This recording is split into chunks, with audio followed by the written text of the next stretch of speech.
A few mornings ago, I woke up late. It's kind of weird, actually. I was awake. I was just laying there. And the next thing I know, it was 20 minutes past the time I needed to get up. And so having a breakfast ready to go was crucial. And honestly, even on our best days when we don't wake up late and everything's going as smoothly as possible in the morning, it is so helpful to have make ahead breakfast ready. So I'm setting aside a little time to really focus on easy breakfast that I can make quickly, batch prep, and freeze. Anytime I'm batch prepping meals, whether it's breakfast or dinner, I like to start with the slow cooker first because I can get that going. And while I'm doing everything else, that is cooking. So here I am making a slow cooker egg casserole, and you can get this recipe over on my website at moonandmagnolia.com. This slow cooker egg casserole recipe is a combination of eggs and just about anything else you have on hand that you would put in, say, an omelet or a frittata or something like that. I'm whisking together a dozen eggs, about a half a cup of milk, and a sprinkle of adobo, but you could use salt, pepper, whatever seasonings you want. One of the things I think is crucial for any type of batch meal prep is to use ingredients that are super quick and easy.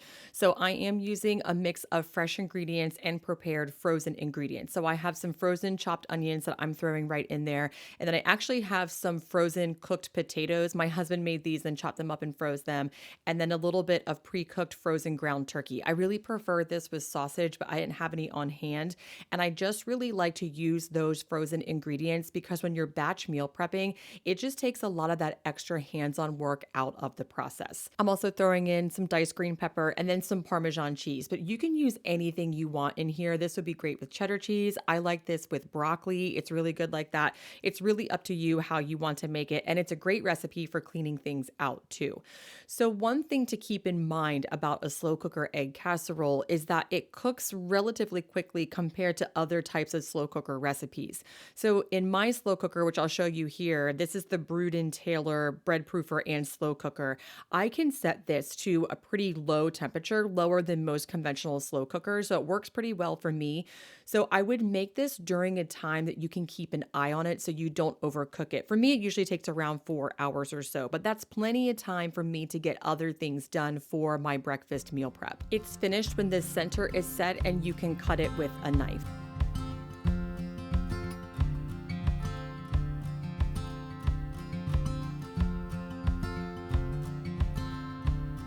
One of the things I like about that slow cooker egg casserole is that it freezes well. And in fact, I actually froze half of everything I made on this meal prep day. I didn't get an opportunity to film it because we had some terrible weather and I wasn't able to finish filming, but I did freeze half of that casserole and half of everything else that you're seeing me make here, including these delicious fresh milled chocolate zucchini muffins.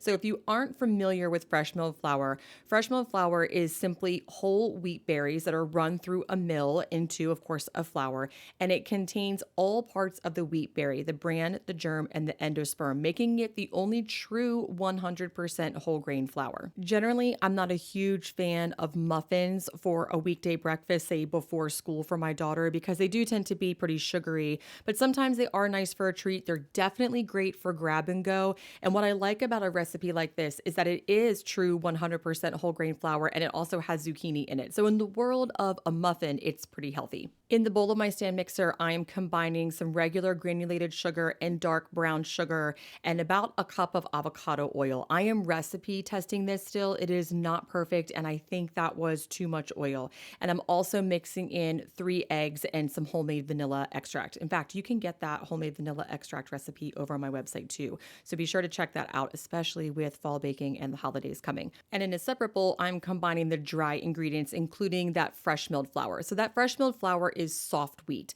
Soft wheat is used for things like pastries, muffins, cakes, and hard wheat is used for bread. And that's just because that hard wheat has more gluten in it. So it would make a harder, sort of tougher type of pastry. So soft wheat's definitely the way to go. And of course, some cocoa powder because these are chocolate zucchini muffins. When you combine that soft wheat mixture with the wet ingredients, the texture looks a little different than, say, with an all-purpose flour or a pastry flour.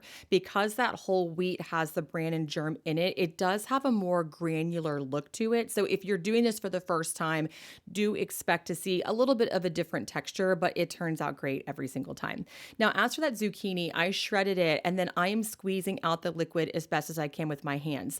In the past, my sourdough zucchini bread bread recipe, for example, I rely on the liquid from the zucchini for the recipe, and I don't think it worked quite as well for this one. So I would recommend just using a tested recipe and do exactly what it says. And then I am going to work on this recipe and eventually have it published over on my website. Once the zucchini and the chocolate chips are in the batter, I am, of course, making muffins with them.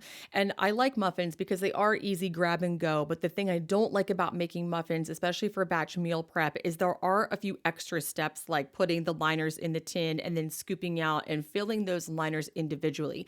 So if you are in a time crunch or you just don't feel like doing that, I recommend making a loaf of sweet bread. So you could make a sourdough discard zucchini bread. You could make pumpkin bread if it's fall. You could make an apple cinnamon bread, banana bread, whatever it is you want. I have a lot of those recipes over on my website at moonandmagnolia.com, so you can check them out if you're not in the mood for making muffins. And if you make a loaf of sweet bread like that, you can just let it cool and pre-slice it, and then it's just as easy grab and go food. So it's really up to what you're in the mood for and what your family likes. My daughter likes these because they have rainbow liners, so it works out pretty well for us right now.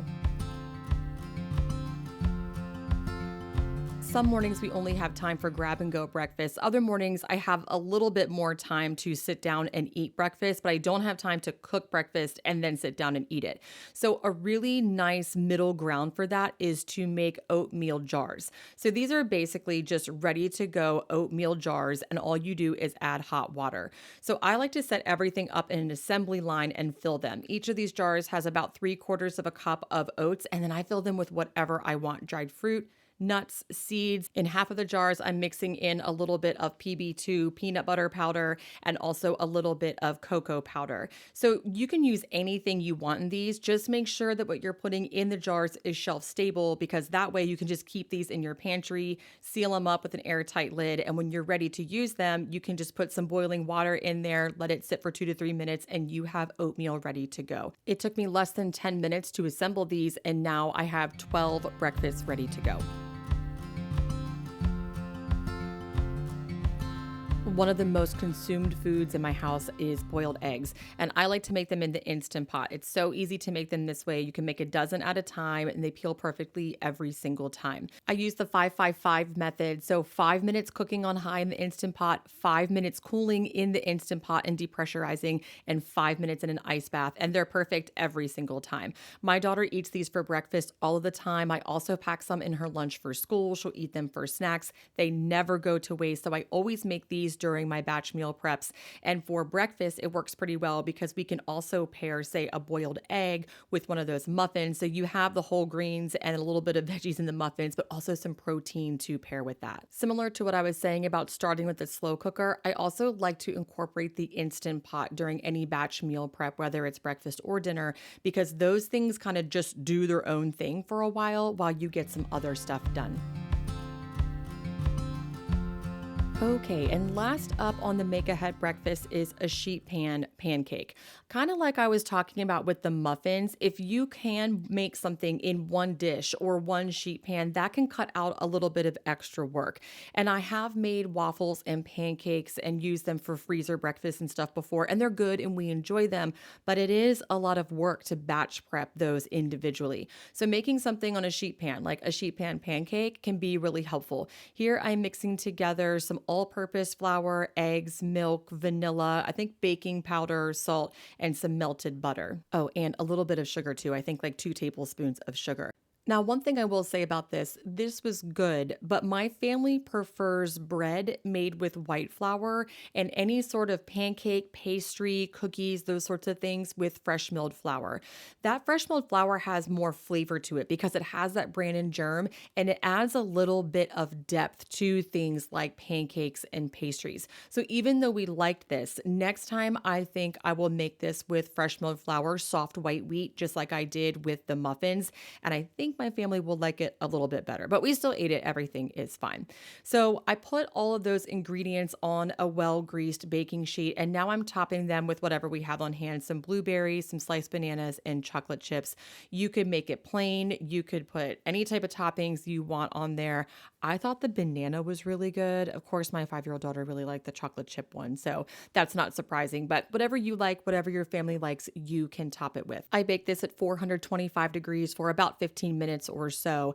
I would serve this with maple syrup, but what I actually did is I sliced most of it up and stuck it in the freezer for breakfast down the road because we have a lot to eat right now with all the things that I made. But that is what we are enjoying right now for our make ahead breakfast. I hope you are having a wonderful end of summer and you are transitioning back into the school year with ease. Thanks so much for stopping by today, and I'll see you again next time.